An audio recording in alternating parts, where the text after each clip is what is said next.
안녕하세요. 예, 오종혁 선생님입니다. 자, 오늘은 이제 지난 시간에 이어서 우리 동네 이씨 두 번째 총정리 편입니다, 여러분. 자, 핵심 정리로 이제 바로 가면요. 주제는 이제 산업화 시대 농민의 삶과 농촌 공동체의 현실이 제시됩니다, 여러분. 아셨죠? 그리고 70년대 충청도 시골 마을이고요. 성격이 풍자, 비판, 사실, 그리고 문체는 만연체입니다. 문장의 길이가 꽤 길어요, 여러분. 예. 그리고 시점은 이제 리의 시선과 내면을 빌려서요 서술합니다. 전지적 작가 시점이긴 하지만 리의 시선과 내면을 주로 빌려서 서술한다는 거 반드시 알아두시고요.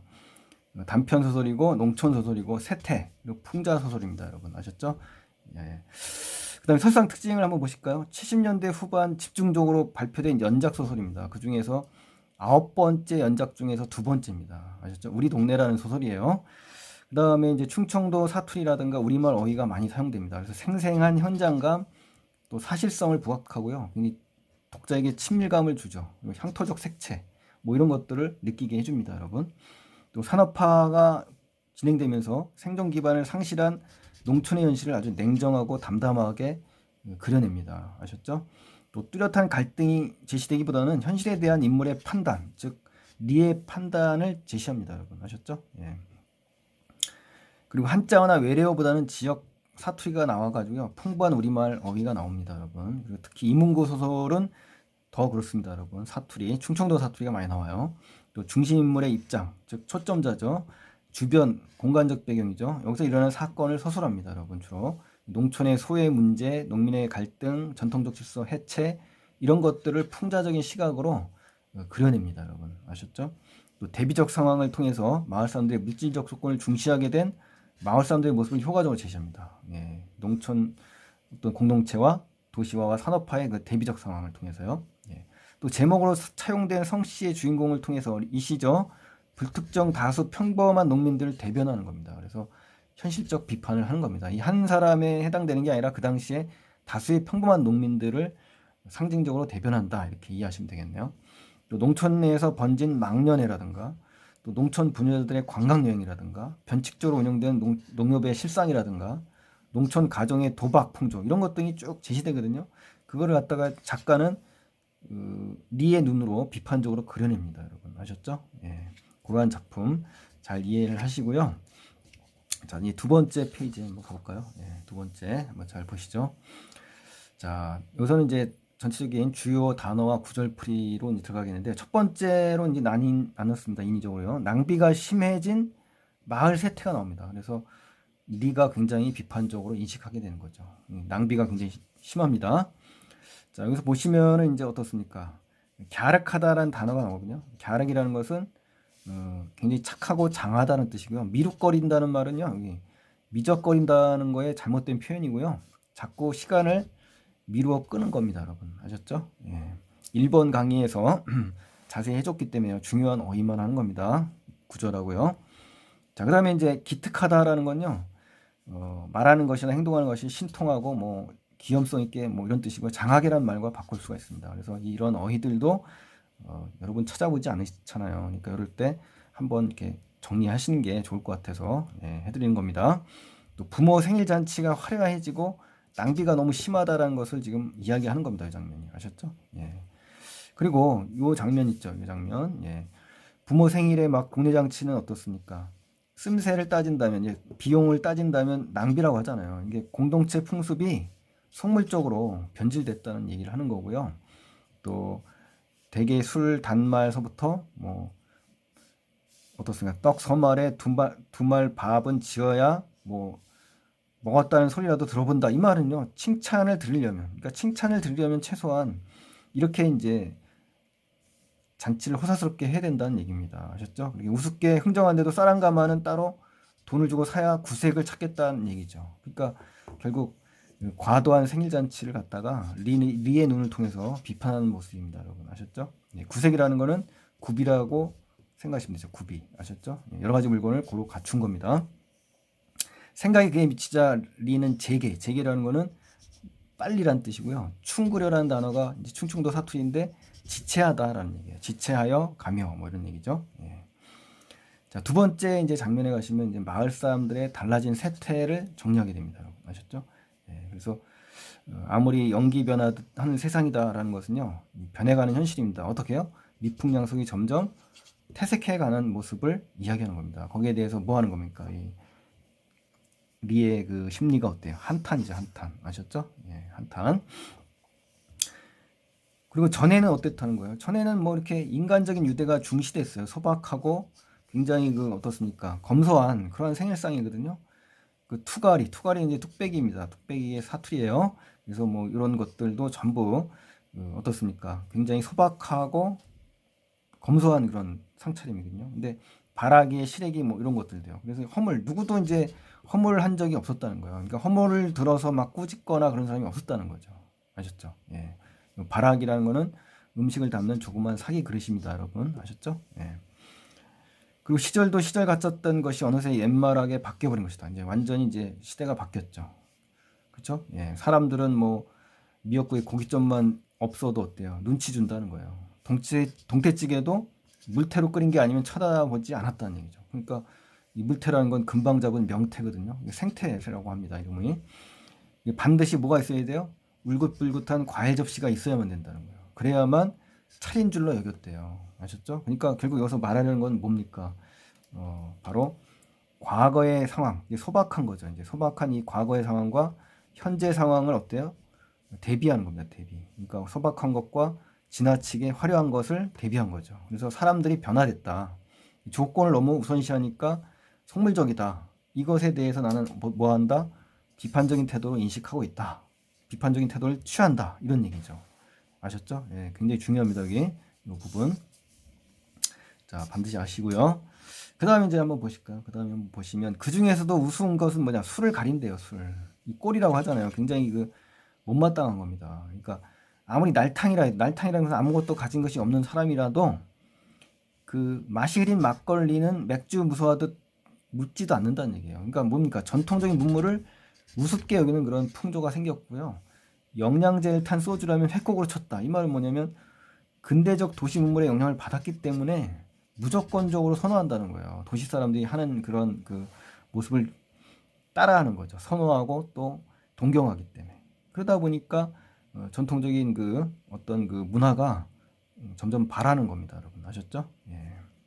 자, 그다음에 이제 세 번째 페이지 한번 가보실까요? 예. 세 번째 그 장면에 가시면 마을 구성원이 막 변화합니다. 그래서 도시 풍속에 대한 동경을 합니다, 이 마을 사람들이. 그래서 니는 그만하면 묻어난 거니 했던 여기 인심이 어떻게 인심이 이제 싱겁게 탈이 났다는 거죠. 이 탈난 내력이라는 건 뭐냐면 마을 공동체 풍습이 근대화로 인해서 어떻다는 거예요. 손쉽게 변질됐다는 거예요. 너무 쉽게 변질된 현실을 싱겁게 탈난 내력이라고 이야기하는 겁니다. 그래서 그 나름으로 가늠했다. 가늠했다는 거는 어림잡아 생각을 했다. 뭐 이런 얘기로 해석이 되겠죠. 또 잦은 나들이가 이제 첫 번째다. 잦은 나들이는 뭡니까? 마을 사람들을 변화시키는 원인이 되는 겁니다. 그래서 도시 문멸에 대해서 무비판적인 동경 그리고 바람직하지 못한 도시 풍속의 무분별한 유입 이런 것들이 이제 잦은 나들이에 해당되는 거죠. 아셨죠? 예. 자, 그 다음에 동네는 이제 30, 40대 장년층이 이끌어갔대요. 그러면서 도시를 여기를 떠나서 도시로 이제 갔겠죠. 그래서 버둥된 끝에 어떻게 다시 돌아왔다 그랬죠. 그러니까 도시에서 성공하려고 이제 떠났지만 이 도시에 실패해가지고 적응에 실패해서 돌아왔다는 얘기입니다. 그래서 역설적으로 도시에 대한 동경의 원인이 됐다는 거예요. 오히려 실패했기 때문에. 실패했으면은 쳐다도 안 볼 텐데 오히려 더 가고자 하는 마음이 더 생기는 거죠. 예. 자, 그러면서 공장에 들어가 뭐 쌀한가마값도 안 되는 헐값을 혹사당하고 그쵸? 뭐 이런 세금 내고 뭐 본전 날린 뜨내기 장사치였다는 거예요. 그러니까 도시인들에 대한 무비판적인 동경과 흉내를 지금 이야기하는 겁니다. 신용까지 하려고 했다고 했잖아요. 그러니까 실패하고 돌아온 사람들이 도시 사람들에 대해서 굉장히 그 비판 없는 동경 또 흉내 이런 거를 갖다가 갖고 있다는 겁니다. 그런 모습을요. 그래서 동네를 이끌어가는 이 30, 40대들에 대한 비판적인 태도를 누가 취한다? 리라는 인물이 서술자의 반영된 의식 속에서 보여지는 거죠. 아셨죠? 예. 자, 그럼 네 번째를 한번 보실까요? 마을 사람들의 행태와 거리를 두고자 하는 리의 모습이 나온다. 이러한 현실에서 이제 리는 어떻습니까? 반성적 사고를 하잖아요. 그러니까 나는 이 마을 사람들과 같지가 않다라는 거, 차별과 거리를 두기 위한 그런 방안을 합니다. 이 리가요. 자, 여기 사람들은 해마다 추수가 끝나면 뭐 소문난 유흥지만 골라서 3박 4일 뭐 후질러 오곤 하였다 그러잖아요. 그러니까 뭐냐면 향락적인 도시 풍속이 막 유입된 겁니다. 농촌 공동체가 어때요? 변질되기 시작한 거죠. 후질러라는 말은요, 휘질러라는 충청도 사투리인데 여기저기 마구 다니는 겁니다, 여러분. 아셨죠? 예.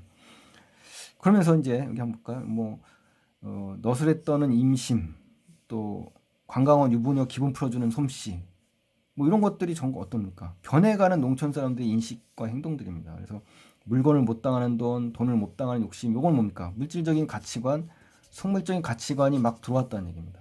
아셨죠? 이 부분에서는 변해가는 농촌 사람들의 인식과 행동을 지금 보여주고 열거한 겁니다, 여러분. 아셨죠? 예. 또 그들은 자기들이 구경한 비정상적인 여러 가지 거, 그렇죠? 요 앞에 나왔죠. 이걸 발전이라는 걸로 믿고 있는 거예요. 그래서 도시의 삶에 대한 이 무비판적인 동경 이 자체를 서술자는 비판하는 거죠. 맞죠? 예. 또 못된 숙회 동네에 댕기며 일만 저지른다고 관광 다녀 얻은 게 인심 버릴 가마리. 가마리라는 거는 어떤 뜻이냐면요. 뭐뭐할 마땅한 사람. 그러니까 그 말의 대상이 되는 사람을 뜻하는 전미사입니다. 아셨죠? 예. 거기에 해당하는 사람 이렇게 되면 되겠네요. 인심 버린다면 인심 버리게 되는 그 사람들을 얘기하는 겁니다. 아셨죠? 예. 그러니까 동네 사람들에 대한 리의 비판적인 평가가 들어있는 거네요. 그렇죠? 예. 자, 그다음에 이렇게 탄식했지만 을에 돌아서서 혼자나 알게 중얼거렸을 뿐. 그러니까 왜 그러냐면 자기가 이제 마을 사람들에게 소외당할까봐 너무 두렵다라는 얘기입니다. 그래서 중얼거릴 수밖에 없었다. 뭐 이런 얘기고요.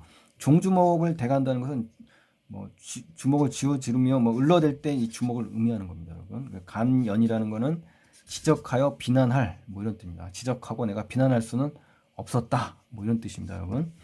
또 오히려 그들 무리에 빠져 외톨이로 겉돌게 이게 두려운 거죠. 그래서 덩달아 그냥 끌려다닌 겁니다, 여러분. 그러니까 뭡니까? 두려움 때문에 소심한 성격 때문에 이렇게 할 수밖에 없었다는 거죠. 아셨죠? 예.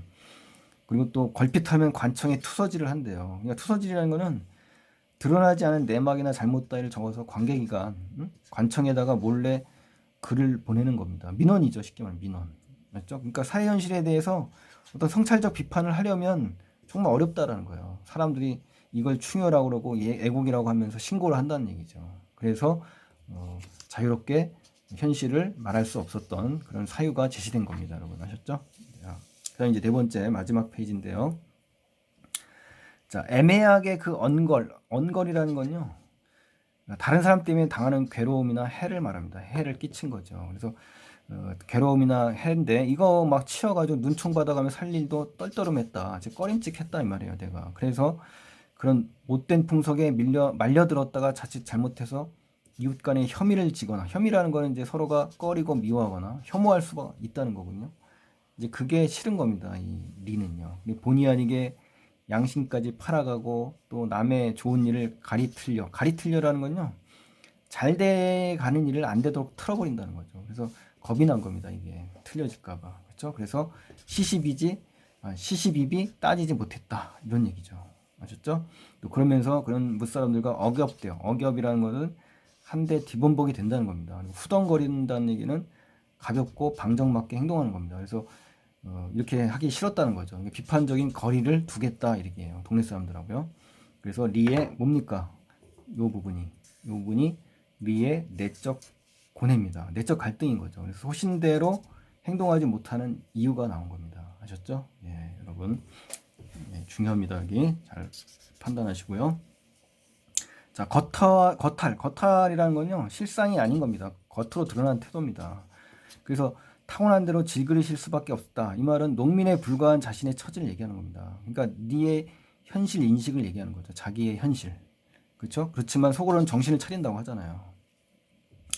자, 그러면서 이제 배움이나 견문마저 남보다 좁다라는 인식을 하게 됩니다. 자기가 이제 배움도 짧고 견문도 남보다 좁다. 이건 뭐예요? 열등감이죠, 열등감. 그래서 자신의 소신을 드러내지 못하는 이유가 여기 제시된 겁니다. 아셨죠? 예. 자, 그 다음에 이제 다섯 번째 이제 마지막 부분을 가시겠습니다. 다섯 번째 보시면 자신의 성을 바꿔 부릅니다. 그래서 자신을 동네 마을 사람들하고 구별하고자 하려고 했어요. 리라고 바뀌었잖아요. 이가 리로 바뀝니다. 아셨죠? 그 의미를 아셔야 됩니다. 자, 그럼에도 불구하고 그는 튼튼히 연구를 했다 그러죠. 예, 그래서 성을 뭐라고? 리씨로 바꿨다. 그리고 문패도 한글로 바꿔달았대요. 그러니까 이게 뭡니까?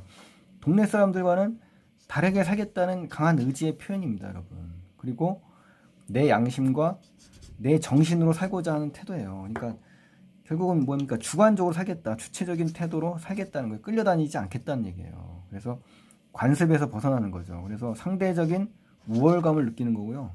현실에 비판적인 생각을 했기 때문에 이러한 행동을 한 거잖아요. 그렇죠? 예, 이러한 부분 잘 정리를 하셔야 되고요. 제목과 연관되는 아주 중요한 부분입니다. 그래서 시험에 나올 확률이 제일 높아요. 아셨죠? 예, 이 부분. 동네 사람이 이제 까닭을 물었어요. 왜 이름을 그렇게 바꿨냐 그랬겠죠. 그러면 이제 오얀 리 짜니께 그랬다. 그건 뭡니까? 눈총을 받을까봐 너무 걱정이 된 거예요. 그래서 본심을 숨긴 거죠. 아셨죠? 그리고 아내 어린 것들에게는 진심으로 이야기합니다. 뭐 어떻게 얘기하냐면 나는 원래가 그렇지 않다. 동네 사람하고 다르다 이거예요. 마을의 세태에 대해서 비판적인 태도를 가진 것을 아이들한테 또 가족에게 다 이야기한 거죠. 그래서 어떻게 나는 내 양심, 내 정신으로 내 줏대대로 내 나름대로 살겠다. 이 말은 동네 사람들처럼 어떻다는 거예요.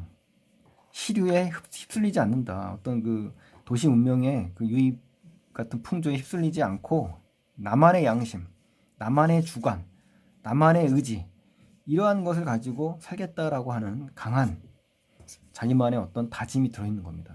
아셨죠? 굉장히 중요하죠. 그래서 농촌 사회의 어떤 잘못된 변화에 풍자하고자 하는 작가의 견해가 반영된 겁니다, 여러분. 그러니까 작가의 생각이 반영된 거죠. 이 부분에 대해서. 자, 지금까지 이리 가도 흥, 저리 가도 흥, 막 이렇게 이야기 나왔다면 이건 뭡니까? 본심을 숨기고 막 적당히 타협하며 순응하며 살았다는 거예요, 자기 자신이. 현실에 그냥 아무 생각 없이. 생각은 있지만 그냥 두려움 때문에. 그런 것 때문에 현실에 그냥 순응한 겁니다. 소외되지 않기 위해서. 이제는 안 그러겠다. 이렇게 살겠다라는 얘기입니다. 아셨죠? 자, 아무리 농토배기로 살아도 할 말은 하며 살 테다. 그러잖아요. 그렇죠? 그러니까 너희들도 어떻게 하랍니까? 공책이나 시험지에 이렇게 성을 바꾸라는 겁니다. 그러니까 자식들도 자신과 같이 살기를 당부하는 거죠. 아버지가. 아셨죠? 그리고 입술 얇은 아내까지도 어리둥절하며 대꾸가 없었다 그랬죠. 그러니까 굉장히 말이 많은 그 수다스러운 아내였어요. 근데 대꾸가 없다는 얘기는 뭡니까? 쉽게 수긍할 수가 없는 그러한 당혹감을 좀 드러내는 겁니다. 대꾸가 없다는 얘기는 말 많은 아내도 당혹스러워한다는 얘기로 이제 마무리를 짓는 거네요. 아셨죠? 자, 그럼 여기까지 충분히 이제 설명을 해드렸으니까 여러분 복습 열심히 하시고요. 예, 수능 준비 꼼꼼히 하셔야 됩니다. 한꺼번에 몰아가지 마시고 여유 있게 정확하게 꼼꼼히 보시는 것이 중요합니다, 여러분. 자, 오늘 고맙습니다. 도움이 되셨다면 구독, 좋아요를 반드시 부탁드립니다. 감사합니다.